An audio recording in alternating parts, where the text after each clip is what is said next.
Hello' guys, welcome back to my channel. আজি ব্ৰেকফাষ্টত বনাব পৰা এটা ইজি ৰেচিপি আপোনালোকৰ মাজলৈ লৈ আনিছোঁ, যিটো বহুত টেষ্টি আৰু হেল্ডি হয়। ব'লকচোন আমি ৰেচিপিটো বনোৱা ষ্টাৰ্ট কৰোঁ।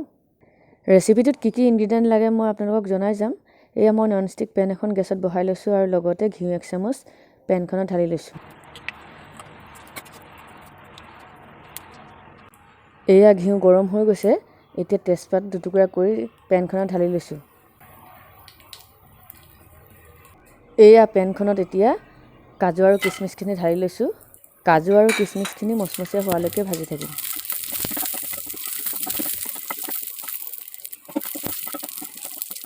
কাজু আৰু কিচমিচখিনি ভাজি হৈ গৈছে। এতিয়া 1 বাটি অ'টছ পেনখনত ঢালি লৈছোঁ।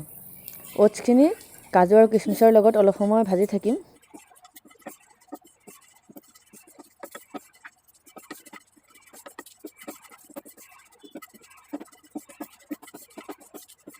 এয়া অ'টছখিনি ভাজি হৈ গ'ল। এতিয়া গাখীৰ 250 ml মই পেনখনত ঢালি লৈছোঁ। গাখীৰৰ লগত অ'টছখিনি ভালকৈ মিক্স কৰি অলপ সময় লৰাই ল'ম। এয়া গাখীৰখিনি উতলিছে। এতিয়া চেনি ঢালি দিছোঁ। চেনি আপোনালোকে সোৱাদ অনুসৰি কম বা বেছি ল'ব পাৰে।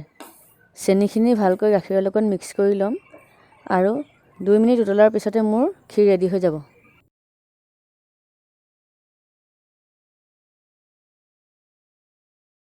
এয়া ক্ষীৰত অকণমান ইলাচি গুড়ি দি দিছোঁ। ইলাচিৰ গুড়িৰ ধুনীয়া সুগন্ধিয়ে ক্ষীৰটো বহুত টেষ্টি কৰি তোলে। 2 মিনিটমান উতলাৰ পিছতে মোৰ ক্ষীৰ ৰেডি হৈ যাব।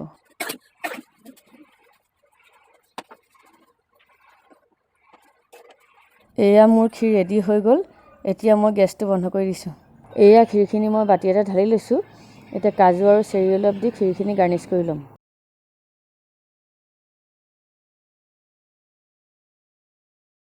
এয়া ৰেডি হৈ গ'ল মোৰ টেষ্টি এণ্ড হেল্ডি অ'টছ ক্ষীৰ। আপোনালোকেও বনাই চাব। যদি ভিডিঅ'টো ভাল লাগে লাইক, শ্বেয়াৰ এণ্ড কমেণ্ট কৰিব আৰু মোৰ চেনেলটোলৈ যদি নতুনকৈ আহিছে চেনেলটো ছাবস্ক্ৰাইব কৰিব। আজিলৈ আহিছোঁ, ধন্যবাদ।